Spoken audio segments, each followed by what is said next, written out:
فلا أقسم بمواقع النجوم وإنه لقسم لو تعلمون عظيم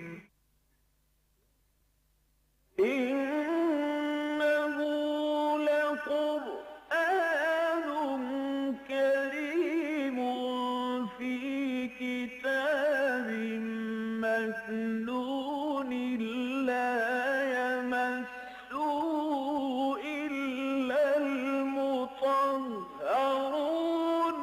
تنزيل من رب العالمين.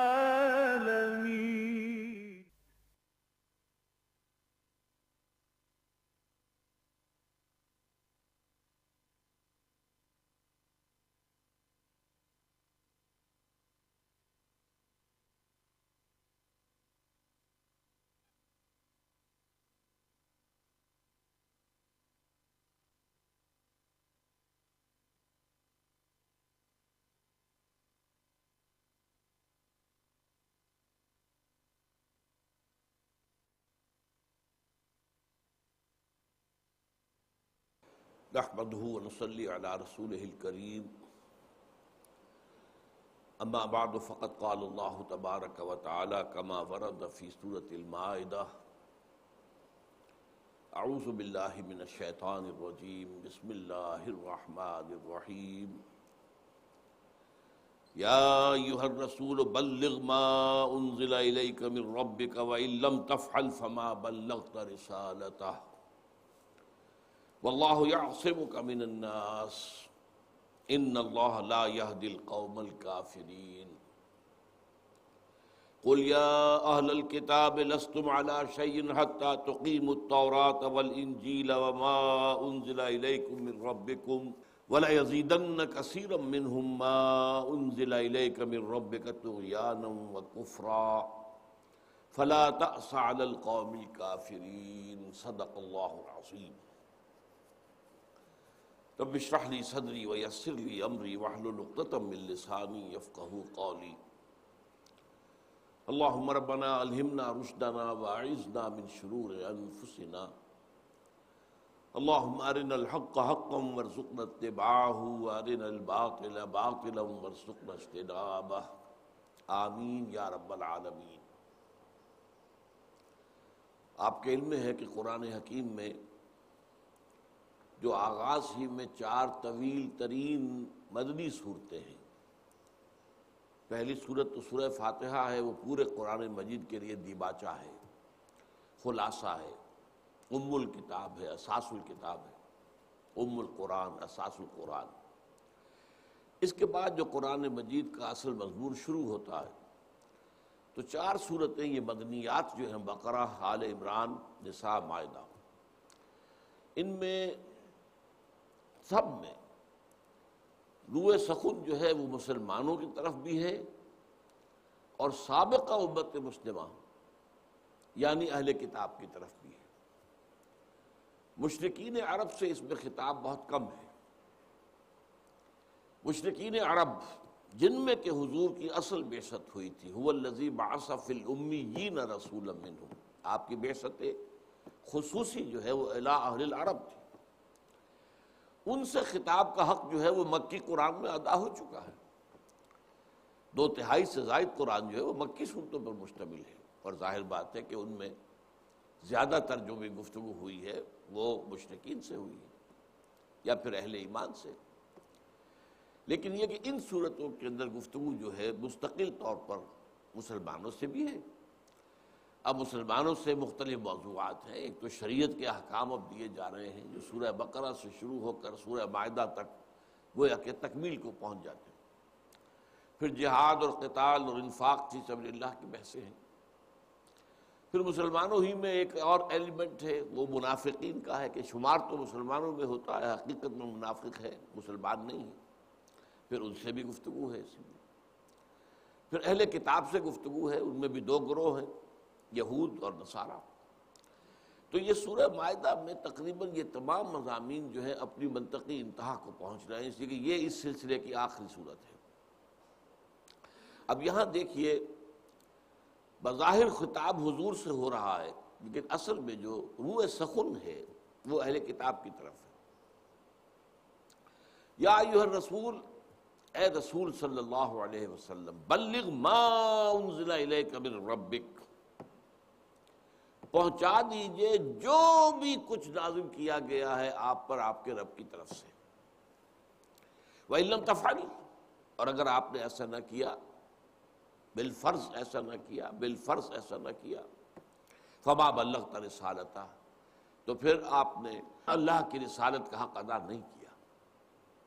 وَاللَّهُ يَعْصِمُكَ مِنَ النَّاسِ، اور اللہ آپ کی حفاظت کرے گا، آپ کو بچائے گا لوگوں سے۔ اب یہاں بھی اگرچہ اس آیت کے دو رخ ہو سکتے ہیں، وہ دوسرا میں بعد میں بیان کروں گا جو میرے نزدیک ضمنی ہے۔ اصل رخ کیا ہے کہ اہل کتاب کے بارے میں جو کچھ ہم کہہ رہے ہیں اے نبی بلا کم و کاش پہنچا دیجیے، اس میں کوئی کمی نہ کیجیے۔ ایسا نہ ہو کہ آپ کو یہ خیال آئے کہ یہ بات بھی میں نے اگر انہیں پہنچا دی تو اور آفینڈ ہو جائیں گے، اور مخالفت کریں گے، اور ریشہ دوانیاں کریں گے، اور میرے خلاف سازشیں کریں گے، اور یہاں اوس اور خزرج کے جو مسلمان ہیں انہیں بھڑکائیں گے۔ نہیں، کوئی خوف جو ہے بغیر لومت لائم آپ کو جو بھی کچھ آپ پر نازل کیا گیا آپ کو پہنچا دینا ہے، اور آپ کو بالکل یہ اندیشہ نہیں رکھنا ہے کہ کسی بات کے پہنچا دینے سے وہ زیادہ آفینڈ ہو جائیں گے اور ان کا طرز عمل زیادہ جو ہے مخالفانہ اور جارحانہ ہو جائے گا۔ بلغ ما انزل الیک من ربک۔ اب ظاہر بات ہے کہ ایک طرف تو ان کا موقف یہ تھا، یہ اسی سورہ مبارکہ کی آیت نمبر 18 میں ہم پڑھ چکے ہیں، وقالت الیہود والنصارى نحن ابناء اللہ واحباؤہ، یہ نصارہ اور یہود کہتے ہیں ہم تو اللہ کے بیٹوں کے مانند ہیں، بڑے چہیتے ہیں، لاڈلے ہیں، یہ ان کا زعم تھا۔ اچھا بات بھی کچھ ایسی تھی تاریخی اعتبار سے کہ 2000 برس تک سلسلہ نبوت ان میں جاری رہا۔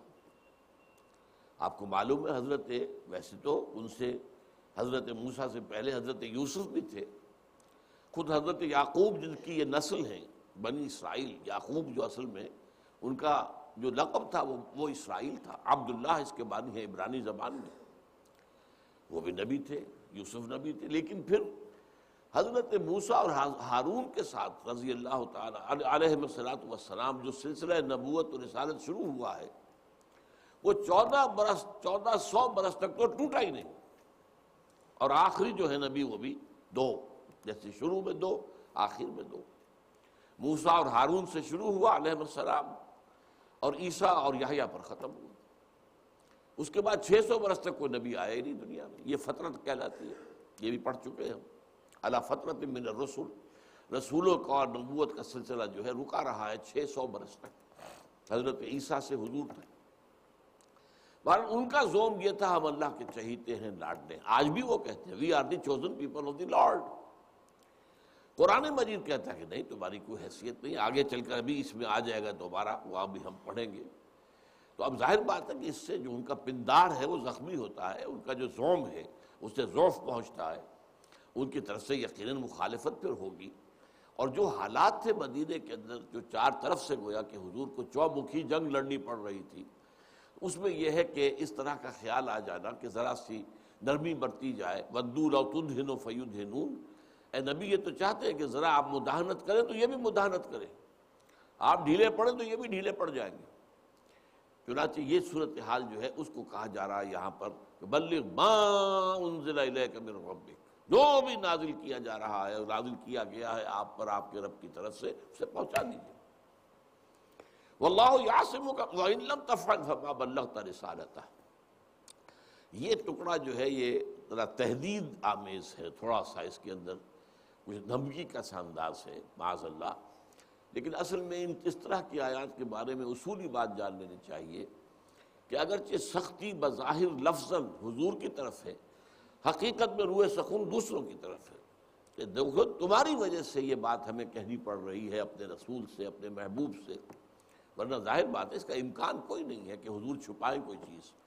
لیکن یہ کہ بہرحال بات کو مزید واضح کرنے کے لیے، اور اگر آپ نے ایسا نہ کیا، یعنی بالفرض اگر کوئی چیز چھپا لی، تو پھر گویا کہ اللہ کی طرف سے جو رسالت کا منصب آپ کو عطا ہوا ہے اس کا حق ادا نہیں ہوگا۔ باقی رہ گیا یہ کہ آپ کو یہ نقصان پہنچائیں گے، آفینڈ ہو جائیں گے، تو ان میں جارحیت بڑھ جائے گی، ان کی سازشیں بڑھ جائیں گی، تو آپ گھبرائیں نہیں، یہ ہمارا وعدہ ہے، واللہ یعصمک من الناس، اللہ آپ کی حفاظت کرے گا، اللہ آپ کو بچائے گا، اللہ آپ کا تحفظ کی ذمہ داری لیتا ہے۔ لوگوں کی مخالفتوں اور لوگوں کی طرف روش ریشہ دوانیوں کے مقابلے میں اللہ تعالیٰ کی حفاظت آپ کے شامل حال رہے گی۔ ان اللہ لا یہدی القوم الکافرین، یقیناً اللہ تعالیٰ ایسے کافروں کو کہ جو لوگ جن سے کہ آپ ذرا سا بھی خائف ہو رہے ہیں، آپ ڈرے نہیں، اللہ تعالیٰ ان لوگوں کو ہدایت نہیں دے گا، یہ کفر ہی پر مریں گے اور ان کا آخری ٹھکانہ جہنم ہی ہے۔ یہ تو ہے اس آیت کا اصل مضمون کہ جو سلسلہ کلام کے حوالے سے اور آگے جو بات آ رہی ہے اس کے حوالے سے یہ مفہوم بنتا ہے۔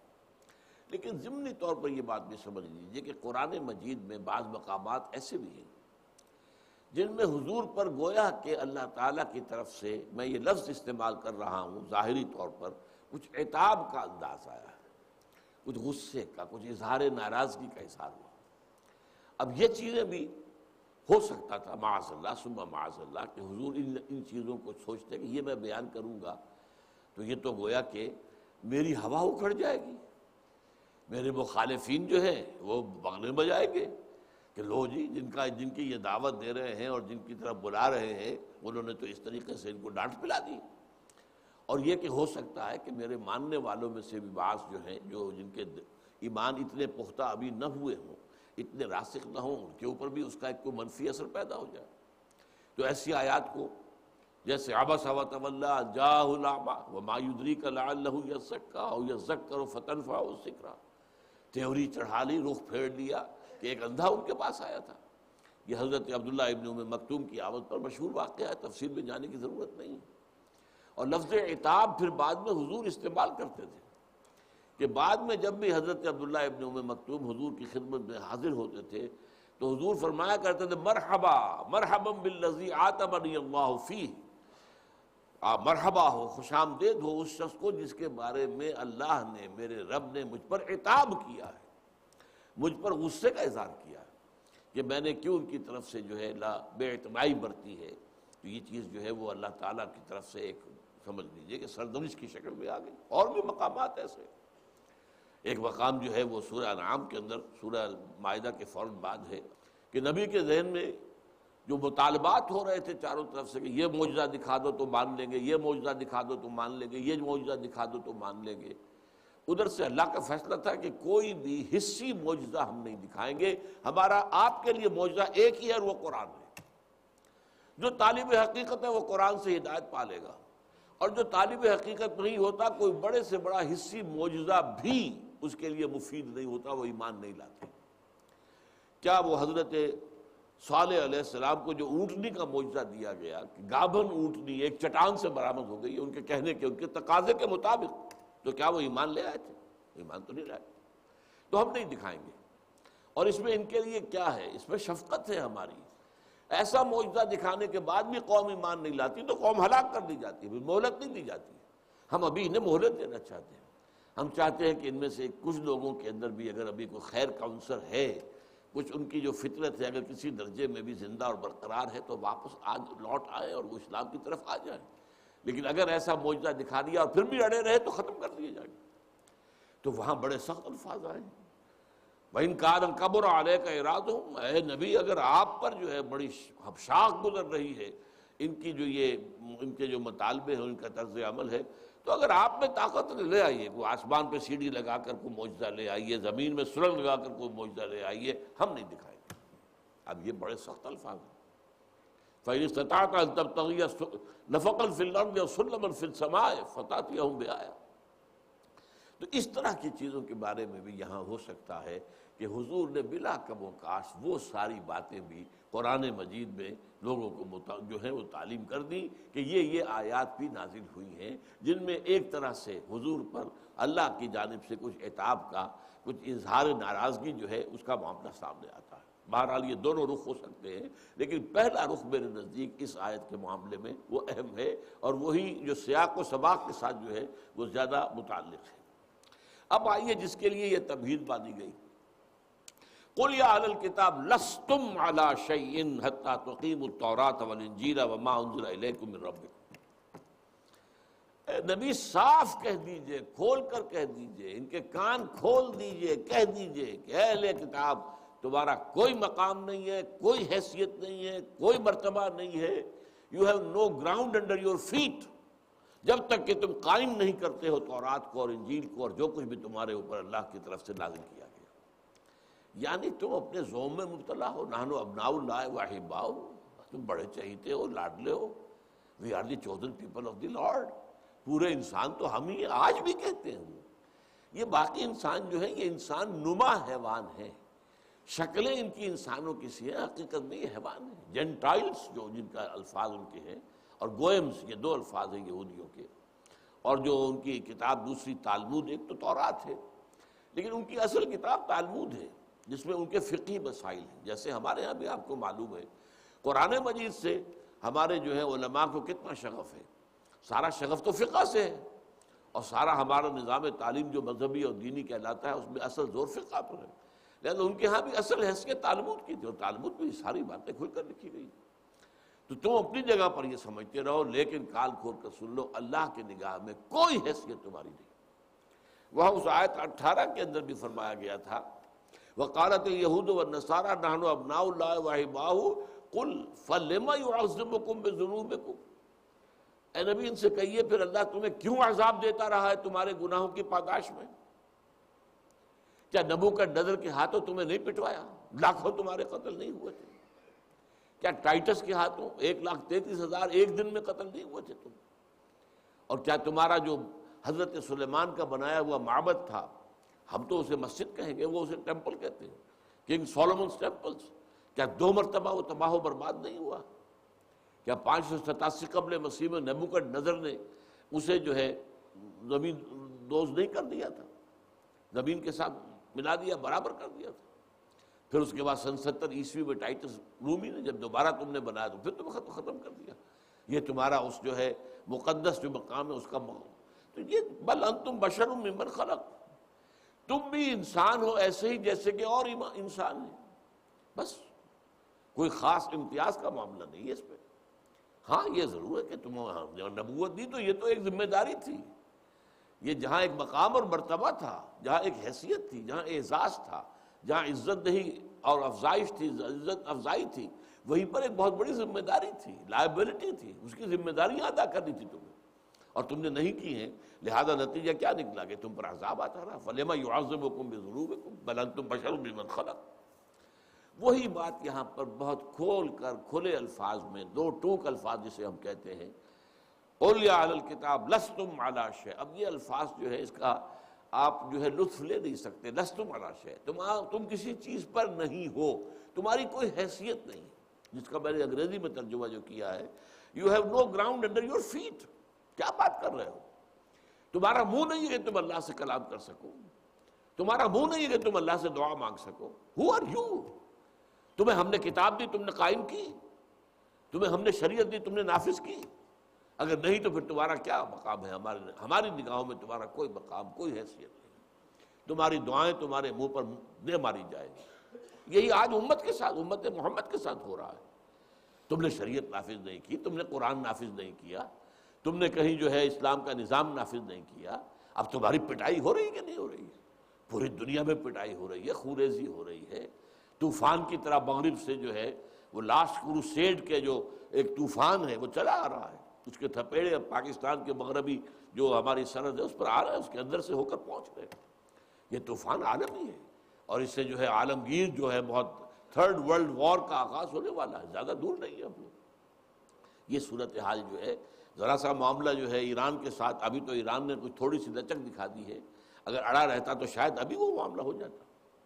تو یہ صورتحال جو ہے یہ مسلمانوں کے ساتھ آج ہو رہی ہے، جرم جو ان کا تھا وہی ہمارا ہے، اور اللہ کی وَلَن تَجِدَ لِسُنَّتِ اللَّهِ تَبْدِيلًا وَلَن تَجِدَ لِسُنَّتِ اللَّهِ تَحْوِيلًا۔ تم اللہ کی سنت، اللہ کے قانون، اللہ کے قواعد اس میں کہیں کوئی تبدیلی نہیں پاؤ گے۔ یہ نہیں ہے کہ فرام پرسن ٹو پرسن یا فرام نیشن ٹو نیشن یا فرام امہ ٹو امہ اللہ کا قانون بدل جائے۔ اللہ کا قانون تو وہی رہے گا۔ جسے بھی اس نے شریعت دی ہے، کتاب دی ہے، اس پر بڑا فضل فرمایا، اس میں کوئی شک نہیں۔ اس کو احساس اس کا ہے بہت بڑا، لیکن اس کی ذمہ داری ہے، وہ ادا نہیں کرو گے تو سزا ملے گی۔ قل یا اہل الکتاب لستم علی شیء حتی تقیموا التوراۃ والانجیل وما انزل الیکم من ربکم۔ وما انزل الیکم من ربکم جو ہے، ایک تو یہ بھی ہو سکتا ہے کہ شرح ہو یہ تورات اور انجیل ہی کے بارے میں، یعنی جو کچھ نازل کیا گیا تمہاری طرف، تمہارے رب کی طرف سے۔ اور یہ بھی ہے کہ چونکہ میں نے آپ کو بتایا کہ حضرت موسیٰ سے حضرت عیسیٰ تک 1400 برس تک نبی آتے رہے، کوئی وقت ایسا تھا ہی نہیں کہ نبی موجود نہ ہو۔ اور یہ حدیث ہے حضور کی، بخاری شریف کے اندر موجود ہے، کانت بنو اسرائیل تسوسهم الانبیاء کلما ہلک نبی خلفہ نبی۔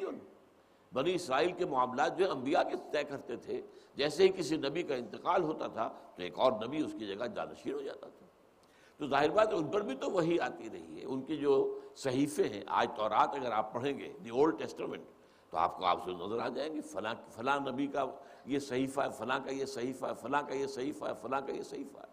ان میں سے ایک کو تو ہم کتاب کے درجے میں مانتے ہیں، یعنی زبور جو ہے وہ تو 4 کتابوں پر ہمارا ایمان ہے، اس کے اندر ظاہر بات ہے کہ تو تورات ہے، زبور ہے، انجیل ہے، پھر قرآن ہے۔ تو وما انزل الیکم من ربکم میں ہو سکتا ہے اس کی طرف اشارہ ہو۔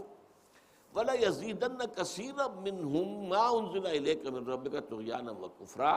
اور اے نبی لازماً ان میں تو جو چیز آپ پر نازل کی جا رہی ہے اس کی سبب سے ان کی سرکشی اور ان کے کفر کے اندر لازماً اضافہ ہوگا۔ یعنی جس سے آپ اندیشہ کر رہے ہیں وہ اندیشہ آپ کا صحیح ہے۔ یہ حقائق آپ ان کے سامنے بیان کریں گے تو ان کا غصہ اور ہوگا، انہیں یوں سمجھیے کہ اور وقت چڑھے گا، جسے آپ پنجابی میں کہیں، انہیں اور غصہ آئے گا، اور غضبناک ہوں گے، اور یہ منتقم بنیں گے، ان کا انتقامی جذبہ اور شدید ہو جائے گا۔ وَلَا يَزِيدَنَّ كَثِيرًا مِّنْهُمْ، یقیناً زیادہ کرے گا ان میں سے اکثر کے، مَا أُنزِلَ إِلَيْكَ مِن رَّبِّكَ، جو بھی اے نبی آپ کی طرف نازل کیا گیا آپ کے رب کی طرف سے، طغیانًا وکفرا، تو اضافہ کرے گا ان میں، طغیانی سرکشی اور کفر، ان کے اندر اضافہ ہوتا چلا جائے گا۔ اور بالآخر ظاہر بات ہے کہ راندہ درگاہ حق ہو چکے ہیں، اب ایک نئی امت اللہ تعالیٰ نے برپا کر دی ہے، یہ معزول کر دیے گئے اس مقام سے جس مقام سے پر کہ یہ 2000 برس تک فائز رہے۔ فلا تأس علی القوم الکافرین، تو اے نبی کافروں کے اوپر آپ صدمہ محسوس نہ کیجئے، رنج نہ کیجئے۔ اب یہ ایک خاص انداز سمجھ لیجئے کہ نبی تمام انبیاء کا معاملہ یہی ہے، وہ شفقت اور رافت اور محبت کا پیکر ہوتے تھے اپنی قوم کے لیے۔ انا لکم ناصح امین، میں تمہارا خیر خواہ ہوں، میں تمہارے لیے تمہاری بھلائی چاہتا ہوں، میں جو تمہیں تبلیغ کر رہا ہوں تو اپنے کسی نفع کے لیے نہیں۔ لا اسألکم علیہ من اجر، میں تم سے کسی اجرت کا، کسی بدلے کا طلبگار نہیں ہوں۔ تمہاری بہتری، تمہاری بہبود اور تمہاری جو ہے وہ خیر خواہی، یہ اصل میں میرا مقصود ہے۔ تو ظاہر بات ہے کہ اس کے بعد یہ قرآن مجید میں سورہ ہود وغیرہ میں آیا ہے خاص طور پر کہ تمام رسولوں کے ذکر میں حضرت شعیب نے، فلاں نے، حضرت ہود نے، حضرت صالح نے حق تبلیغ اور حق نصیحت ادا کر دیا، اور جب قوم اڑی رہی اور پھر قوم ہلاک کی گئی تو پھر بڑے حسرت آمیز الفاظ میں کہا کہ اے میری قوم کے لوگوں نصحت کر، میں نے تمہاری نصیحت کا حق ادا کیا، لیکن فکیف عصی علی القوم الظالمین، تو ظالم لوگوں کے انجام پر اب میں افسوس کیسے کروں؟ اب یہ کیسے کروں؟ اسی میں ہے در حقیقت کہ کس قدر افسوس انہیں ہو رہا ہے، کس قدر صدمہ ہو رہا ہے کہ میری یہ قوم برباد ہو گئی، تباہ ہو گئی۔ اس میں ظاہر بات ہے کسی خوشی کا پہلو نہیں ہے کہ میرے مخالفین تھے آج ختم ہو گئے، نسیم منسیہ ہو گئے، بلکہ نبی کے اندر جو شفقت اور رحمت اور مودت ہوتی ہے اس کی وجہ سے اسے صدمہ ہوتا ہے۔ لیکن وہ کہتا ہے میں کیسے صدمہ کروں تم پر، میں روؤں تو کیسے روؤں تم پر، میں نے تو تم پر اپنا حق ادا کر دیا تھا، اپنی ذمہ داری جو ہے ادا کر دی تھی۔ تو وہی بات حضور سے کہی جا رہی ہے فلا تأس علی القوم الکافرین، تو آپ ان کافروں کے بارے میں کسی رنج اور افسوس میں مبتلا نہ ہوں، جو بھی حشر ان کا ہونا ہے وہ ہونا ہے۔ اب جو آیت آ رہی ہے قرآن مجید میں یہ 2 جگہ پر مضمون آیا ہے، اور اس کو کچھ لوگوں نے بڑا ایک تختہ مشق بنایا ہے۔ یہ سورہ بقرہ میں بھی آیت آئی ہے 8ویں رکوع میں، اور یہاں پر آئی ہے۔ وہاں الفاظ مختلف ہیں ذرا. ان الذین آمنوا والذین ہادوا والصابئون والنصارى من آمن باللہ والیوم الآخر وعمل صالحا فلا خوف علیہم ولا هم یحزنون. یقیناً وہ لوگ جو ایمان لائے اور وہ لوگ کہ جو یہودی ہو گئے اور صابی اور وہ جو نصارہ ہوئے، جو کوئی بھی ایمان لایا اللہ پر اور یوم آخر پر اور اس نے عمل کیا اچھا، فلا خوف علیہم ولا هم یحزنون، تو ان پر نہ کوئی خوف ہوگا اور نہ کوئی حزن ہوگا. اب یہ وہاں بھی آیا یہاں بھی آیا، اور یہ دو مقامات ہیں، تو میں اس وقت زیادہ تفصیل میں وقت جو ہے کم ہے تو میں صرف اسی کو مضمون بناؤں گا. یہاں پہ چونکہ صرف ایمان باللہ اور یہ ایمان بالآخرت کا ذکر ہے، اس لیے فتنہ یہ اٹھایا گیا کہ ایمان بالرسالت کی ضرورت نہیں ہے، بس اللہ کو انسان مانتا ہو اور آخرت کو مانتا ہو اور نیک عمل کرے بس. اس کے بعد کسی رسول کو مانے نہ مانے، کسی شریعت کے اوپر عمل کرے نہ کرے، یہ کوئی ضروری چیز نہیں. یہ فتنہ جو ہے یہ اٹھایا گیا ہے، اور خاص طور پر آپ کو معلوم ہے کہ یہی فتنہ سیاسی سطح پر بر عظیم پاک و ہند میں دو مرتبہ اٹھا. ایک مرتبہ یہ اکبر نے جو دین الہی نافذ کیا تھا، یہ رائج کیا تھا یا ایجاد کیا تھا، اس میں اصل دلیل کیا تھی؟ نبوت کو ایک طرف رکھ دو. محمد کی نبوت کا دور ختم ہو گیا، 1000 سال کے لیے تھی نبوت، وہ نبوت ختم ہو گئی. بس اب یہ ہے کہ اللہ کو سب مانتے ہو، اللہ کو تو مانتے ہی ہو، کوئی مہادیو کہہ دیتا ہے، کوئی پرماتما کہہ دیتا ہے، کوئی گاڈ کہہ دیتا ہے، اللہ کو سب مانتے ہیں. یہ سارا فرق اور تفاوت جو ہے یہ شریعتوں کا ہے، اور شریعتوں کا سارا دار و مدار نبوتوں پر ہے. تو نبوت کو نفی کر دو تو جھگڑے ختم ہو جائیں گے. یہ فتنہ اس وقت بھی اٹھا تھا. یہ فتنہ پھر پچھلی صدی کے اندر بڑے زور شور کے ساتھ راجا رام موہن رائے اس نے اٹھایا، اور اس کے چیلے کی حیثیت سے مہاتما گاندھی نے اٹھایا. متحدہ جو ہے ایک خاص جو ہے وہ متحدہ قومیت کے لیے گویا کہ مذہب کا بھی وہ ایک متحدہ سا جو ہے ایک نیا ایڈیشن تیار ہو جائے. یہ فتنہ جو ہے اس آیت کے حوالے سے، کیونکہ قرآن مجید کے اندر اس کی ایک حکمتوں میں سے یہ بھی ہے کہ یضل بہ کثیرا ویہدی بہ کثیرا. اسی قرآن کے ذریعے سے اللہ بہتوں کو ہدایت دیتا ہے، بہتوں کو گمراہ کر دیتا ہے قرآن کے ذریعے سے. نیت اگر غلط ہے، نیت میں فساد ہے، تو قرآن سے بھی آپ کو گمراہی ملے گی، ہدایت نہیں ملے گی. آپ کی نیت کے اندر خلوص ہونا چاہیے. آپ واقعتاً آبجیکٹیولی قرآن پر غور کریں، سوچیں اور اس سے ہدایت طلب کریں، اس سے ہدایت مانگیں، اس سے اپنا امام بنائیں، تو اللہ قرآن کے ذریعے سے آپ کو ہدایت دے گا، ورنہ یہی قرآن تمہیں گمراہ کر دے گا. اور یہی بات جو ہے یہاں پر بھی ان دو آیتوں کے حوالے سے بھی ثابت ہوتی ہے. اب اگر پورے قرآن کو دیکھا جائے تو ایمان بالرسول، ایمان بالرسول، ایمان بالرسول، ایمان بالرسول، ایمان لاؤ رسول پر، ایمان لاؤ رسول پر، ایمان لاؤ، ہر جگہ ہے.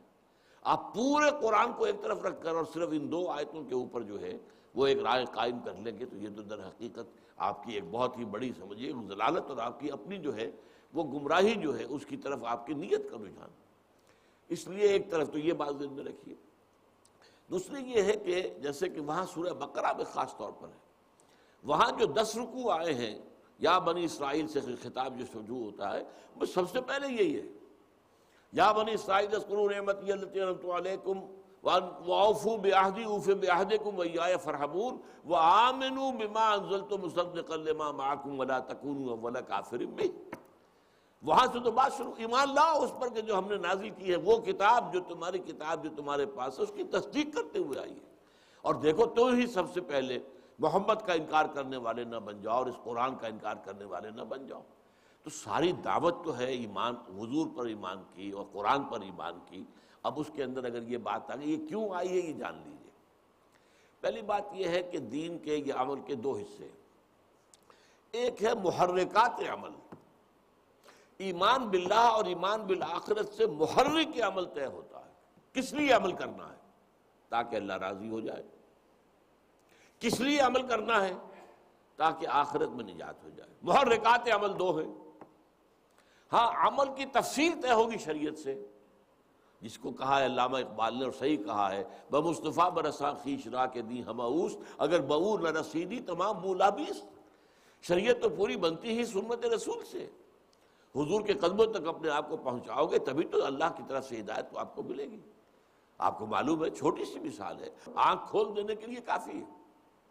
قرآن کہتا ہے، کتنی مرتبہ کہتا ہے اقیم الصلاۃ اقیم الصلاۃ، لیکن نماز کا نظام قرآن نے دیا ہے کہ یہ 24 گھنٹے میں 5 نمازیں فرض ہیں، اور یہ کچھ اور نمازیں جو ہے نفل بھی ہیں، لیکن یہ کہ فرض یہ 5 نمازیں ہیں، اور یہ فجر کے اندر 2 رکعتیں فرض ہیں اور مغرب میں 3۔ بھائی کیسے؟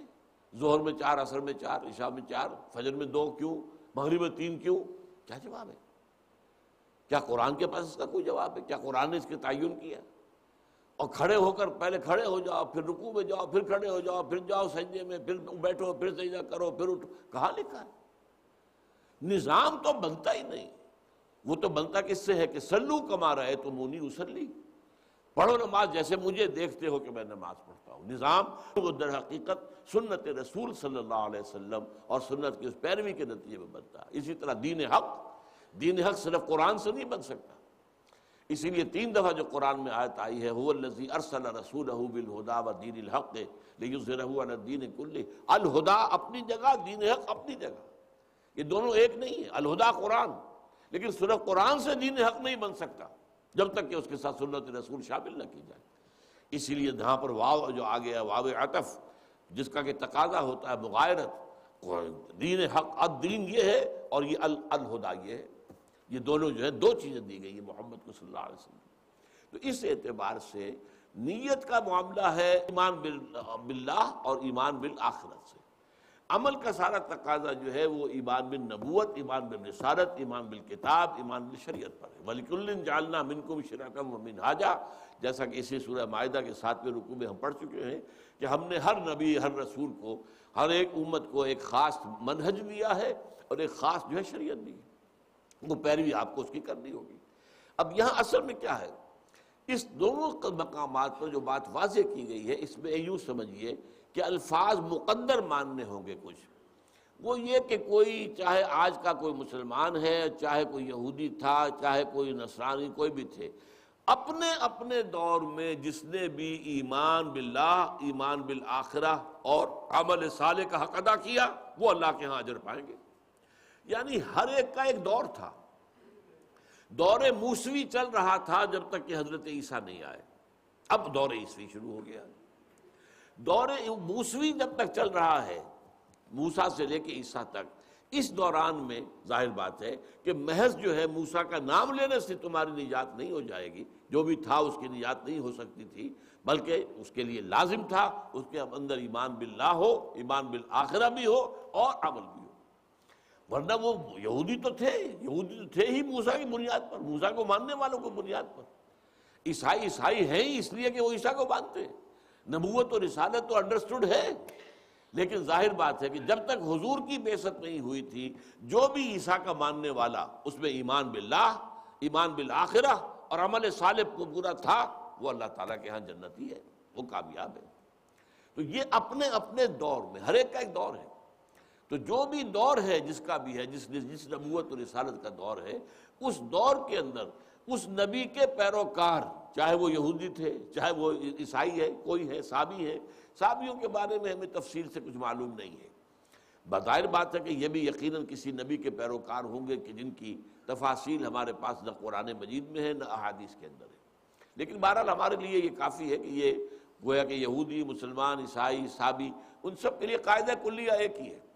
اپنے اپنے دور میں جنہوں نے بھی ایمان باللہ کا حق ادا کر دیا، ایمان بالآخرت کا حق ادا کیا اور عمل صالح کا، وہ اللہ کے ہاں کامیاب ہوں گے۔ فلا خوف علیہم ولا هم يحزنون۔ یہ اپنا اپنا وقت یا اپنے اپنے دور میں، یہ اگر ہم مقدر مانیں کہ یہ یہاں پر انڈرسٹوڈ ہے الفاظ، تو پھر کوئی دقت باقی نہیں رہ جاتی۔ لقد اخذنا میثاق بنی اسرائیل وارسلنا الیہم رسلا، اور ہم نے بنی اسرائیل سے ان کا عہد لیا تھا۔ میثاق، اس کا بہت ذکر آیا ہے تمام صورتوں کے اندر، بار بار آیا۔ اور ویسے یہ کہ ہم سے بھی میثاق لیا گیا ہے، یہ واثقکم بہ ومیثاقہ الذی واثقکم بہ، یہ سورہ مائدہ میں آ چکا ہے۔ ہمارے اور اللہ کے درمیان میثاق یہ قرآن ہے، پکڑو اس کو، خذوا ما آتیناکم بقوۃ، اب جو بھی ہم نے تمہیں دی ہے شریعت اور کتاب اور قرآن اور ہدایت، اسے مضبوطی سے تھامو۔ لقد اخذنا میثاق بنی اسرائیل وارسلنا الیہم رسلا، اور ان کی طرف ہم نے بہت سے رسول بھیجے، جیسا کہ میں نے آپ کو بتایا۔ بنی اسرائیل میں ویسے تو یہ کہ حضرت یوسف بھی تھے، لیکن حضرت موسیٰ سے لے کر حضرت عیسیٰ تک 1400 برس تک تار نبوت ٹوٹا ہی نہیں۔ کلما جاءہم رسول بما لا تہوی انفسہم، جب کبھی ان کے پاس آئے کوئی رسول، کوئی نبی، وہ چیز لے کر جو ان کے نفسوں کو پسند نہ ہوئی، جو گمراہیاں انہوں نے ایجاد کی اور جن نفس پرستیوں میں مبتلا ہو گئے، جن مشرکانہ اوہام، اپنے آس پاس کے پڑوسی جو مشرکانہ قومیں تھیں ان کے سے انداز اختیار کر لیے، اس کی بنا پر ہر نبی کے پاس جب نئی دعوت آئی ہے، ہر نبی نے جب اپنا پیغام نبوت پیش کیا ہے، ہر رسول نے جب آ کر اپنی اصلاح کا اور اپنی دعوت و تبلیغ کا عمل شروع کیا ہے تو وہ انہیں پسند نہیں آیا۔ کلما جاءہم رسول بما لا تہوی انفسہم فریقا کذبوا، کچھ کو تو انہوں نے بس جھٹلا دیا، انکار کیا سرکشی کے ساتھ، انہیں نہیں مانا، انہیں رسول اور نبی نہیں مانا، وفریقا یقتلون، اور بہت سو کو وہ قتل کرتے رہے۔ یہاں پر یقتلون سے بھی ایک مغالطہ پیدا ہوتا ہے، چونکہ لفظ رسول آیا ہے، کلما جاءہم رسول بما لا تہوی انفسہم، تو کیا رسول بھی قتل ہو سکتے ہیں؟ اب اس میں یہ بات ہے کہ رسول قتل نہیں ہو سکتا، لیکن نبی اور رسول یہ ایک ایسا جوڑا ہے قرآنی اصطلاحات کا جو ایک دوسرے کی جگہ استعمال ہوتا ہے۔ مومن اور مسلم یہ بھی ایسا ہی جوڑا ہے۔ ان کے بارے میں ایک قاعدہ ہے علماء نے جو بنایا ہے کہ اذا اجتمعا تفرقا واذا تفرقا اجتمعا، جب یہ ایک ہی جگہ پر دونوں آ جائیں گے مسلم اور مومن تو ان کے مفہوم علیحدہ علیحدہ ہوگا، جیسے سورہ حجرات کی آیت نمبر 14 میں قالت الاعراب آمنا قل لم تؤمنوا ولکن قولوا اسلمنا ولما يدخل الايمان في قلوبكم، ایمان اور اسلام ایک دوسرے کے مقابلے میں آ گئے، تو یہاں علیحدہ مفہوم ہوگا، لیکن جہاں علیحدہ علیحدہ ایک ایک الفاظ علیحدہ آئیں گے تو وہاں ایک ہی مفہوم ہو جائے گا۔ اسی طریقے سے نبی کی جگہ رسول کی جگہ نبی کا لفظ، نبی کی جگہ رسول کی اس طرح استعمال ہو جاتا ہے۔ ایک مفہوم تو میں تو یہ بات سمجھ لیجیے۔ دوسرے یہ ہے کہ یہ بات بڑی نوٹ کرنے قابل ہے کہ یقتلون کہا ہے، کذبوا جو ہے فریقاً کذبوا و فریقاً یقتلون، ایک فعل ماضی ہے، فریقاً کذبوا جھٹلا دیا۔ اچھا، فعل ماضی میں قطعیت ہوتی ہے، جو چیز ہو گئی وہ تو ہو گئی، ماضی کے کسی فعل کے بارے میں تو شک نہیں ہے، وہ تو ہو چکے، وقوع پذیر ہو چکا، لیکن یہ یقتلون یہ جو مضارع کا صیغہ ہے اس میں چونکہ حال اور مستقبل دونوں شامل ہوتے ہیں، تو گویا کہ کرنے کی کوشش، بعضوں کو وہ قتل کرنے کی کوشش کرتے رہے، اس میں لازماً یقین کے ساتھ تیقن کے ساتھ وہ جو ہے لازماً نہیں آتا کہ قطعیت کے ساتھ انہوں نے قتل کیا، قتل کرنے کی کوشش کرتے رہے۔ یہ مفہوم بھی ہو سکتا ہے واللہ عالم، لیکن یہ بات اپنی جگہ پر سمجھ لیجئے کہ یہ جو ہے محکمات میں سے یہ بات ہے، نبی اور رسول میں جو بھی چیزیں مابہل امتیاز ہیں کہ نبی کی دعوت کو اگر رد کر دیں تو اس کا لازم نہیں آتا کہ پھر عذاب آئے لازماً، رسول کی دعوت کو رد کرنے کا لازمی نتیجہ عذاب آئے گا۔ یہ فرق ہے نبی اور رسول میں۔ نبی کبھی بھی اپنی ذاتی اطاعت کا مطالبہ نہیں کرتا، اللہ کی طرف وہ بلاتا ہے لیکن مطالبہ نہیں کرتا۔ رسول کہتا ہے ان اعبدوا اللہ واطیعون، اللہ کی عبادت کرو اور میری اطاعت کرو، اور رسول کبھی قتل نہیں ہو سکتا۔ کتب اللہ لاغلبن انا ورسلی، اللہ نے طے کر دیا ہے، لکھ دیا ہے کہ میں اور میرے رسول تو غالب آ کر رہیں گے۔ جو غالب آ کر رہے وہ قتل کیسے ہو سکتا ہے؟ قتل تو وہی ہوگا جو مغلوب ہو جائے، لہذا وہ قتل نہیں ہو سکتا۔ یہی وجہ ہے کہ ہم دیکھتے ہیں کہ حضور صلی اللہ علیہ وسلم جو ہے اپنی خواہش کا اظہار کر رہے ہیں، لَوَدِدتُّ أَنْ أُقْتَلَ فِي سَبِيلِ اللَّهِ ثُمَّ أُحْيَا ثُمَّ أُقْتَلَ ثُمَّ أُحْيَا ثُمَّ أُقْتَلَ، میری بڑی خواہش ہے میں اللہ کی راہ میں قتل کر دیا جاؤں، پھر زندہ کیا جاؤں، پھر قتل کیا جاؤں، پھر زندہ کیا جاؤں، پھر قتل کیا جاؤں۔ اتنی موقد خواہش حضور کی اللہ پوری نہیں کر رہا، کیوں؟ اللہ کا اٹل فیصلہ ہے۔ جیسے میں نے آج شروع میں بتایا، اللہ کا اٹل فیصلہ تھا کہ اے محمد آپ کو ہم نے کوئی اور حصی معجزہ نہیں دینا ہے ان لوگوں کے مطالبے کے مطابق، یہ معجزہ آپ کا قرآن ہے، بس یہ اٹل فیصلہ ہے۔ اب چاہے آپ کہیں بھی کہ اگر دکھائی دیا جائے تو کیا حرج ہے، شاید کہ چپ ہو جائے، ان کی مخالفت میں تو کمی آ جائے گی، شاید کہ کچھ لوگ ایمان لے آئے، یہ خیالات آ سکتے ہیں، آئے ہوں گے، تبھی تو اس قدر سخت انداز ہے۔ وَإِنْ كَانَ كَبُرَ عَلَيْكَ إِعْرَاضُهُمْ فَإِنِ اسْتَطَعْتَ أَن تَبْتَغِيَ نَفَقًا فِي الْأَرْضِ أَوْ سُلَّمًا فِي السَّمَاءِ فَتَأْتِيَهُم بِآيَةٍ، اگر آپ پر بہت شاخ گزر رہا ہے ان کا اعراض، تو اگر آپ کو سیڑھی لگا سکتے ہو آسمان میں یا نفق لگا سکتے ہو، سرنگ کوئی کھود سکتے ہو زمین میں اور لے آئیں کوئی آیت، تو لے آئیے کوئی معجزہ، ہم نہیں دکھائیں گے۔ اب یہ اٹل معاملہ ہے. اس طرح اٹل فیصلہ ہے اللہ کا، نبی قتل نہیں ہو سکتا، لہذا حضور کی خواہش اپنی جگہ ہے لیکن اللہ کا فیصلہ تو اپنی جگہ اٹل رہے گا. تو رسول قتل نہیں ہو سکتا، نبی قتل ہو سکتے. یہی وجہ ہے سورہ آل عمران میں ہمیں جو ہے سائملٹینیس کنٹراسٹ ملتا ہے. ایک طرف حضرت یحییٰ کا ذکر آتا ہے جو ختم ہو جاتا ہے اس پر، نبیم من الصالحین، وہ نبی تھے رسول نہیں تھے. اور حضرت عیسیٰ کا ذکر آتا ہے رسولا الی بنی اسرائیل، وہ رسول تھے.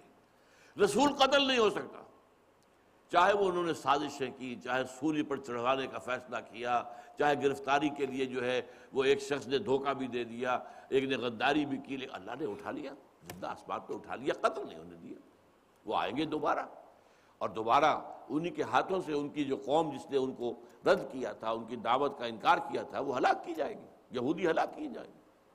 اور وہ حضرت عیسیٰ ہی کے ہاتھوں ہوں گے انشاءاللہ تعالی، حضرت عیسیٰ کے ذریعے سے ہوں گے. لیکن یہ کہ حضرت ہمیں معلوم ہے کہ حضرت یحییٰ قتل کر دیے گئے. وہ نبی تھے.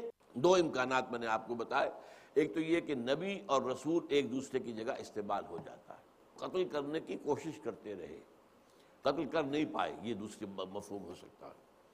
وَحَسِبُوا أَلَّا تَكُونَ فِتْنَةٌ، اور انہیں یہی گمان رہا کہ کوئی پکڑ نہیں آئے گی اللہ کی طرف سے، کوئی عذاب نہیں آئے گا، کوئی ہمارے اوپر جو ہے آنچ نہیں آئے گی. فَعَمُوا وَصَمُّوا، تو پھر وہ اندھے ہو گئے، بہرے ہو گئے. یعنی نبی کی دعوت کو ان کے کان اب سن ہی نہیں رہے، اور نبیوں کی طرف سے اگر کوئی کرامات ظاہر ہو رہی ہیں، کوئی معجزات ظاہر ہو رہے ہیں، ان نہیں دیکھ رہے، اندھے بہرے ہو گئے، اور وہ اپنے ہی غلط ہدایت جو ہے گمراہیوں کے اندر پڑے رہ گئے. ثم تاب اللہ علیہ، پھر اللہ نے ان پر پھر شفقت فرمائی اور ان کو جو ہے ان کے اوپر اپنے جو ہے اللہ تعالیٰ اپنی رحمت کے ساتھ متوجہ ہوا. ثم عموا وصموا، لیکن وہ اور اندھے ہو گئے اور بہرے ہو گئے. ان کی رسی اللہ نے ذرا دراز کی تو بجائے اس کے کہ ہوش میں آ جاتے، توبہ کرتے اور اللہ تعالیٰ کی جناب کے اندر رجوع کرتے، وہ اور زیادہ ان کی جو ہے طغیانی بڑھتی چلی گئی. ثم سمعوا منهم واللہ بصیر بما یعملون، اور اللہ تعالیٰ خوب دیکھ رہا ہے جو کچھ کہ وہ کر رہے ہیں. اب اس کے بعد خاص طور پر جو اہل کتاب میں سے جو دوسرا طبقہ ہے نصارہ، ان کے بارے میں بات آ رہی ہے. لقد کفر الذین قالوا ان اللہ هو المسیح ابن مریم، لازماً کفر کیا ہے انہوں نے جنہوں نے یہ کہا کہ مسیح ہی اللہ ہے، مسیح ابن مریم ہی اللہ ہے. یہ ایک عقیدہ تھا عیسائیوں کا شروع میں جو آج بہت کم ہے. وہ کیا تھا جسے آپ انگریزی میں کہتے ہیں گاڈ انکارنیٹ، اور ہندوؤں میں یہ تصور بہت زیادہ، اوتار، خدا کا اوتار. خدا خود ہی اس دنیا میں انسانی شکل میں آ جاتا ہے. یہ اوتار ہیں، یہ رام چندر جی اوتار ہیں، یہ کرشن جی مہاراج اوتار ہیں، یہ سب اوتار ہیں. اور اسی طریقے سے عیسائیوں میں آیا کہ یہ اللہ ہی ہے جس نے یہ جو انداز اختیار کر دیا ہے، یہ جو جسم جو ہے، جسم کی شکل اور انسانی صورت اختیار کر دی ہے. ان اللہ هو المسیح ابن مریم، اللہ ہی ہے مسیح ابن مریم، اللہ ہی نے شکل اختیار کر دی ہے عیسیٰ ابن مریم کی.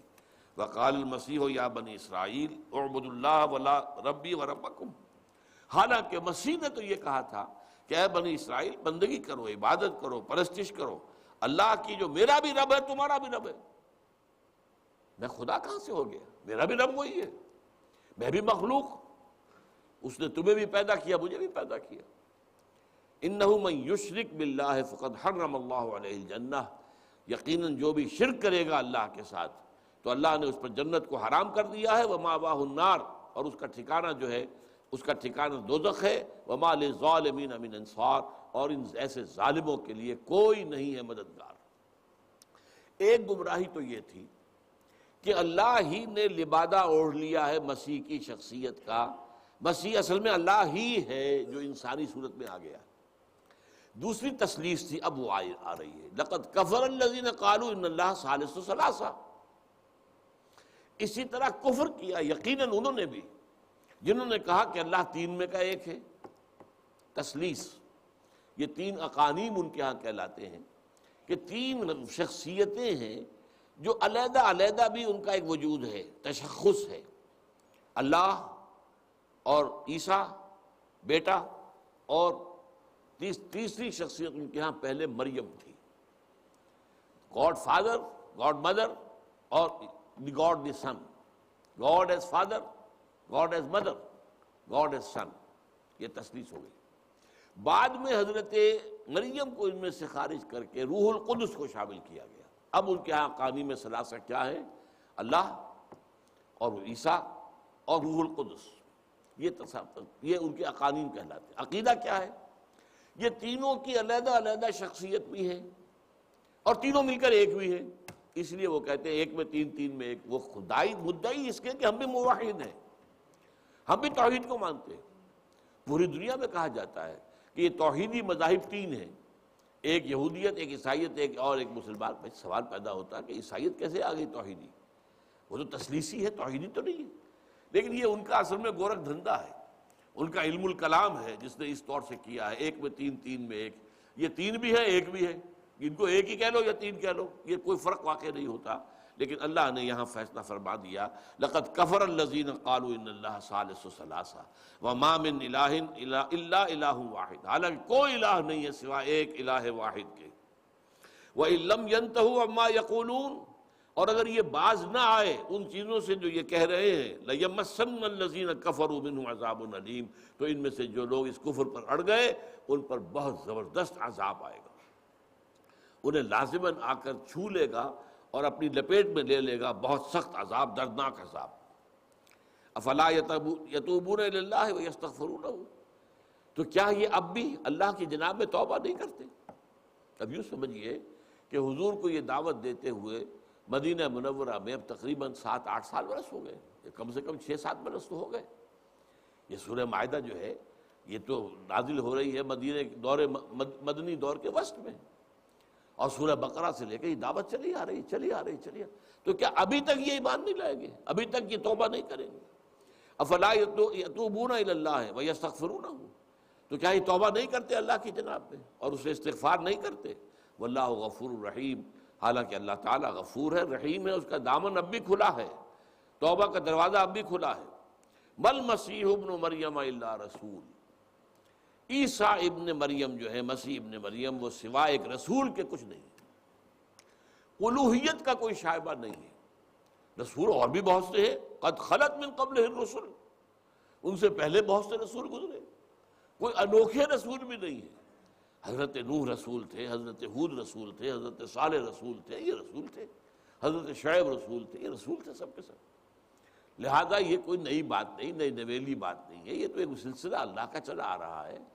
پہلے نبی حضرت آدم اور پہلے رسول حضرت نوح علیہ السلام، درمیان میں حضرت شیس، یہ بھی ایک نبی کی حیثیت سے تھے. لیکن یہ ہے کہ پہلا رسول جو ہے وہ حضرت نوح ہے علیہ السلام. تو فرمایا مل مسیح ابن مریم الا رسول قد خلت من قبلہ الرسل، ان سے پہلے بھی بہت سے رسول گزر چکے. وامہ صدیقہ. اب ایسا محسوس ہوتا ہے کہ قرآن مجید کے نزول کے وقت تثلیث نمبر 1 ان کے ہاں زیادہ رائج تھی، یعنی ماں کو شامل کرنا، مریم کو شامل کرنا. God is father, God is mother, God is son. اور یہ تو زیادہ معقول بات بنتی ہے. حضرت جبرائیل کو اس میں شامل کرنا جو ہے، وہ جب آپ کو اس کو وہی کنبہ ہی بنانا ہے اللہ کا، تو ظاہر بات ہے کہ فادر ہے تو مدر بھی ہے اور بیٹا بھی ہے، جو تین سے مل کر بنے گا. یہاں پر جو ذکر کیا جا رہا ہے تو خاص طور پر اس سے اشارہ ادھر مل رہا ہے کہ جس وقت تک قرآن نازل ہو رہا ہے اس وقت تک ان کے ہاں تثلیث جو ہے وہ نمبر 1 تثلیث چل رہی تھی زیادہ، یعنی خدا اور مریم اور عیسیٰ. امہ صدیقہ. حضرت عیسیٰ کا معاملہ تو یہ کہ وہ رسول تھے اور ان سے پہلے بھی رسول گزرے، اور ان کی والدہ جو صدیقہ تھی. یہ صدیقہ جو ہے یہ اللہ کے نیک اور برگزیدہ بندوں کے اندر نمبر 2 درجہ ہے. سب سے اوپر انبیاء ہیں، پھر صدیقین ہیں، پھر شہداء ہیں، پھر صالحین. یہ سورہ نساء کے اندر یہ مضمون پڑھ چکے ہیں. وَمَن يُطِعِ اللَّهَ وَرَسُولَهُ فَأُولَٰئِكَ مَعَ الَّذِينَ أَنْعَمَ اللَّهُ عَلَيْهِم مِّنَ النَّبِيِّينَ وَالصِّدِّيقِينَ وَالشُّهَدَاءِ وَالصَّالِحِينَ. جو لوگ اللہ اور اس کے رسول کی اطاعت پر کاربند ہو گئے انہیں معیت حاصل ہوگی آخرت میں، جنت میں، انبیاء کرام کی اور صدیقین کی اور شہداء کی اور صالحین کی. تو یہ 4 کیٹیگریز ہیں، یہ 4 رتبے ہیں. بلند ترین رتبہ نبی، نبیوں میں سے پھر جو رسول بن گئے وہ بھی ذرا ایک اور بلند رتبہ ہو گیا، لیکن بہرحال ان کی بیسک جو ہے وہ در حقیقت وہ نبوت ہی ہوتی ہے۔ نبی ہی رسول ہو سکتا ہے، بغیر نبوت کے تو رسالت نہیں ملتی۔ نبی سے رسول بنے گا، وہ نبی ہوگا تو رسول بنے گا۔ پھر صدیقین، پھر شہداء، پھر صالحین۔ تو بلند ترین رتبہ جو ہے غیر انبیاء کے لیے وہ صدیقین ہے، جیسے صدیق اکبر ہے حضرت ابو بکر صدیق رضی اللہ تعالیٰ عنہ، اور صدیقہ کبریٰ ہے میرے نزدیک حضرت خدیجہ الکبریٰ۔ ان کے نام کے ساتھ الکبریٰ جو ہے وہ اس اعتبار سے بھی ہو سکتا ہے کہ کبیر السن تھی، وہ عمر میں حضور سے بڑی تھی، 15 برس کے قریب جو ہے فرق تھا عمر کا۔ پھر حضور کی تمام ازواج میں ظاہر بات ہے کہ وہی تھی جو سب سے بڑی تھی عمر کے اعتبار سے، لیکن میرے نزدیک یہ پہ صدیقۃ الکبریٰ ہے۔ اس امت کا صدیق اکبر ابو بکر، اور اس امت کا صدیقۃ الکبریٰ حضرت خدیجہ الکبریٰ رضی اللہ تعالیٰ عنہ۔ اسی طرح حضرت مریم بھی، یہ بھی صدیقہ تھی۔ یہ بات واضح طور پر سمجھ لیجئے کہ یہ جو 4 میں نے مراتب بیان کیے، نبوت، صدیقیت، شہادت اور پھر صالحیت، نبوت جو ہے وہ خواتین کے لیے نہیں ہے۔ نبوت اور رسالت جو ہے کسی خاتون کو، کسی عورت کو آج تک نہیں ملی۔ صدیقیت ہی بلند ترین مقام۔ اس کی وجہ کیا ہے کہ نبوت اور رسالت ایک بہت بڑی ذمہ داری ہے، بہت بڑا بوجھ ہے۔ انا سنلقی علیک قولا ثقیلا، خود حضور سے کہا گیا، بڑا بھاری بوجھ آنے والا ہے۔ پہلی وحی آئی ہے تو آپ کو معلوم ہے کہ کیا کیفیت حضور کی تھی صلی اللہ علیہ وسلم، خشیت علی نفسی، خشیت علی نفسی، مجھے تو اپنی جان کا اندیشہ ہے۔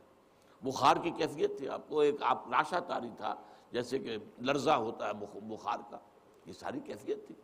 اور انا سنلقی علیک قولا ثقیلا، اب اس کی ذمہ داریاں جو تھی، جو پھر آپ کو جنگیں لڑنی پڑی ہیں، جو مخالفتیں، تو نبوت کا بوجھ جو ہے، یہ نبوت کا اب میں بوجھ کہہ رہا ہوں، یہ ذمہ داری جو ہے اللہ تعالیٰ نے صنف نازک کے لیے نہیں رکھی۔ ان کے ہاں بلند ترین مقام صدیق۔ تو فرمایا مل مسیح ابن مریم الا رسول قد خلت من قبلہ الرسل وامہ صدیقہ کانا یاکلان الطعام، وہ دونوں کھانا کھایا کرتے تھے۔ اب یہاں یہ لفظ کیوں آیا ہے؟ اللہ تعالیٰ کی جو مخلوقات وہ ہیں جن میں زندگی ہے، ویسے تو آسمان ہے، زمین ہے، سورج ہے، چاند ہے، یہ حیات عثمانی میں ان میں نہیں ہے، لیکن جن میں زندگی ہے، جو زمین کے جو جتنے بھی جاندار ہیں، انسان ہیں، ان کے لیے طعام جو ہے ان کا لازم ایک آپ کو ملے گا کہ یہ ان کی ایک کمزوری کہہ لیجئے، ان کی ضرورت کہہ لیجئے، انہیں طعام کی ضرورت ہے۔ ان کے لیے وہی طعام جو ہے وہ مریم بھی لیتی تھی، حضرت عیسیٰ بھی لیتے تھے، تو گویا کہ دونوں مخلوق تھے۔ جیسے بقیہ تمام جاندار مخلوقات جو ہیں انہیں کھانے کی ضرورت ہے، اب وہ کھانا اعلیٰ ہو، عمدہ ہو بہت، یا سادہ ہو، لیکن کھانا تو بہرحال وہ آپ بہت کم کھائیں، زیادہ کھائیں، کچھ روزے کر لیں، کچھ چلے کاٹ لیں، لیکن یہ کہ بہرحال بالکلیہ مفر جو ہے وہ کھانے سے وہ تو ممکن نہیں ہے۔ تو یہاں اسی کو دلیل کے طور پر لائے، کانا یاکلان الطعام انظر کیف نبین لہم الآیات ثم انظر کأنی یؤفکون، دیکھیے اے نبی کیسے ہم ان کے لیے اپنی آیات کو واضح کرتے ہیں، اور پھر دیکھیے کہ کیسے وہ جو ہے ورغلائے جا رہے ہیں، الٹائے لیے جا رہے ہیں، یؤفکون، وہاں سے اچک لیے جا رہے ہیں۔ قل اتعبدون من دون اللہ ما لا یملک لکم ضرا ولا نفعا، اے نبی ان سے کہیے کیا تم پرستش کرتے ہو اللہ کو چھوڑ کر ان ہستیوں کی جو تمہارے بارے میں اختیار نہیں رکھتے، نہ کسی ضرر کا نہ کسی نفع کا۔ کسی ہستی کو انسان کے بارے میں کسی ضرر یا نفع کا اختیار نہیں ہے۔ جو بھی آئے گا لا حول ولا قوت الا باللہ، جو خیر آئے گا تو اللہ کے لیے آئے گا، اور اگر کوئی تکلیف آئے گی تو اللہ کے لیے آئے گی۔ کوئی اور طاقت نہیں ہے دنیا میں کہ جو انسان کو کوئی ضرر پہنچا سکے یا کوئی نفع پہنچا سکے۔ اور یہ جو ہستیاں انہوں نے جن کو معبود بنا لیا ہے، جن کو پکار رہے ہیں، جن کی دہائیاں دے رہے ہیں، جن کے استغاثے کر رہے ہیں، ان سب کے بارے میں بھی جان لیجئے۔ قل اتعبدون من دون اللہ ما لا یملک لکم ضرا ولا نفعا، کیا تم بندگی اور پرستش کر رہے ہو اللہ کو چھوڑ کر یا اللہ کے ساتھ، اللہ کے سوا ایسی ہستیوں کی جو کوئی اختیار نہیں رکھتے تمہارے بارے میں، نہ کسی برائی کا، نہ کسی ضرر کا، اور نہ کسی نفع کا۔ واللہ هو السمیع العلیم، اور یقیناً اللہ تعالیٰ سب کچھ سننے والا اور سب کچھ جاننے والا ہے۔ اب جو الفاظ آ رہے ہیں یہ بہت توجہ کے قابل ہیں، اور ہم میں سے مسلمانوں کے لیے خاص طور پر، قل یا اہل الکتاب لا تغلوا فی دینکم غیر الحق، اے نبی ان سے کہیے اہل کتاب، اور یہاں پر در حقیقت اہل کتاب سے مراد یہاں پر اہل کتاب کا یہ دوسرا حصہ جس کے بارے میں ابھی گفتگو ہوئی ہے، یعنی نصارہ، عیسائی. اے کہہ دیجئے اے نبی، اے اہل کتاب، مت غلو کرو اپنے دین میں. یہ غلو ہوتا ہے اصل میں، محبت کا غلو، حضرت عیسیٰ کی تعظیم کا غلو. اور ہمارے ہاں کیا غلو ہے؟ ظاہر بات ہے کہ ہمارے ہاں جو نعتیں ہوتی ہیں، جو پڑھی جاتی ہیں، حضور کے ساتھ جو غلو ہوتا ہے، اللہ سے اوپر کر دیا جاتا ہے، رسولوں کا رتبہ خدا سے بڑھائیں. یہ جو ہے مولانا حالی نے جو مسدس میں کہا ہے کہ یہ مسلمانوں کے لیے ساری راہیں کھلی ہوئی ہیں، جو چاہیں کریں. وہ جو ہے اماموں کا رتبہ جو ہے نبی کے برابر کر دیں اور رسولوں کا رتبہ خدا سے بڑھائیں، یہ ان کو کرنے کا اختیار ہے، کر رہے ہیں، سب کچھ گمراہیاں ہیں. تو ہمارے ہاں یہ کیا غلو کی وجہ سے ہے، محبت میں غلو. بڑی احتیاط کی ضرورت ہے. یہ یوں سمجھیے کہ جیسے ہم کہتے ہیں کہ جو پل صراط ہے وہ تلوار سے زیادہ تیز اور بال سے زیادہ باریک ہے. اسی طرح دنیا میں بھی ایک طرف تعظیم بھی کرو، محبت بھی رکھو، لیکن دیکھنا اس تعظیم کے اندر کہیں غلو کرنا کر بیٹھنا، کہیں خدا سے نہ ملا دینا. خدا خدا ہے، رسول رسول ہے، رسول عبد ہے، رسول مخلوق ہے، خدا خالق ہے اور معبود ہے. ان دونوں میں یہ جو جس طریقے سے کہ یہ ابن عربی کا بھی ایک شعر بیان ہوتا ہے کہ العبد عبد وان ترقى والرب رب وان تنزل. عبد عبد ہی ہوتا ہے چاہے کتنا ہی اونچا ہو جائے. ساتویں آسمان پر پہنچ کر بھی، اور آپ کو معلوم ہے سدرۃ المنتہا سے آگے گزر کر بھی حضور تو عبد ہی رہے. عبدیت کا تو کام تو ختم نہیں ہوا. اور اللہ پہلے آسمان پر آ جاتا ہے ہر شب کو آخری حصے میں، لیکن وہ تو رب ہی رہے گا چاہے نیچے آگے آئے. تو الرب رب وان تنزل، رب رب ہی ہے چاہے وہ نزول اختیار فرما دے. اور والعبد عبد وان ترقى، رب بندہ بندہ ہی ہے چاہے کتنا ہی اونچا ہو جائے. لہذا اس کے اندر بڑے ایک باریک فرق کو پیش نظر رکھنا ضروری ہے. یہی جو ہے پاؤں پھسل جاتا ہے. اگر آپ کسی ایسی جگہ پر جا رہے ہو پہاڑی کے اوپر کہ وہ ادھر بھی جو ہے وہ کھائی ہے، ادھر بھی کھائی ہے، اور بہت ہی پگڈنڈی بڑی باریک سی ہے، تو اندیشہ ہے کسی بھی وقت جو ہے آپ کا ذرا پاؤں پھسلا تو ادھر یا ادھر گر گئے. یہی معاملہ ہوتا ہے کہ نبیوں کے بارے میں، رسولوں کے بارے میں عقیدت کا جو غلو ہوتا ہے ایک انتہا سے زیادہ، وہ ہے کہ جو بہت بڑی پھر گمراہی کا سبب بن جاتا ہے. وَلَا تَتَّبِعُوا أَهْوَاءَ قَوْمٍ قَدْ ضَلُّوا مِن قَبْلُ. اور دیکھو مت پیروی کرو ان لوگوں کی خواہشات کی کہ جو پہلے گمراہ ہو چکے. تم سے پہلے بھی بہت سے لوگ جو ہیں اسی طور سے گمراہ ہوئے. یہی تسلیس اسی قسم کی جو ہے مصر میں رائج تھی. اور معلوم ہوتا ہے کہ اصل میں یہ عیسائیوں نے تسلیم مصر سے لی، اہل مصر سے لی. اس اعتبار سے وہ لوگ لا تتبعوا اهواء قوم قد ضلوا من قبل، اور بد پیروی کرو ان لوگوں کے راستے کی، ان لوگوں کی خواہشات کی جو پہلے بہت گمراہ ہو چکے تھے. وَأَضَلُّوا كَثِيرًا وَضَلُّوا عَنْ سَوَاءِ السَّبِيلِ. اور وہ لوگ کہ جنہوں نے بہتوں کو گمراہ کیا اور جو سیدھے راستے سے بھٹک گئے. اس سیدھے راستے سے بھٹکنے سے بچنا ہے تو غلو سے بچو. نبی کی محبت، نبی کا احترام، نبی کی تعظیم، یہ سب اپنی جگہ پر ہے. آواز بھی اپنی جو ہے پست رکھو نبی کے سامنے، اونچی آواز سے بات مت کرو. وَلَا تَجْهَرُوا لَهُ بِالْقَوْلِ كَجَهْرِ بَعْضِكُمْ لِبَعْضٍ أَن تَحْبَطَ أَعْمَالُكُمْ وَأَنْتُمْ لَا تَشْعُرُونَ. سورہ حجرات.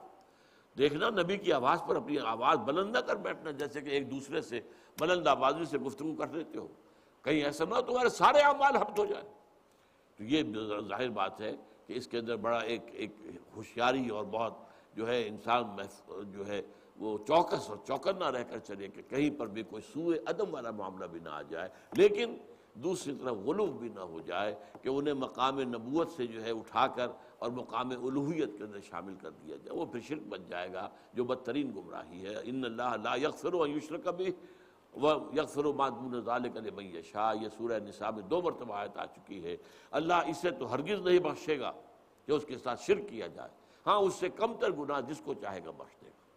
اللہ تعالی ہمیں شرک سے بچائے، دین میں غلو سے بچائے، حضور کے مقام و مرتبے کو اپنی جگہ پر مانتے ہوئے ان کے ساتھ ان کی تعظیم، ان کے احترام، ان کے ادب کے تمام جو بھی ہیں ان کو ملحوظ خاطر رکھنے کے باوجود حضور کے بارے میں بھی ہمیں غلو سے بچائے. اقول قولی ھذا واستغفر اللہ لی ولکم ولسائر المسلمین والمسلمات۔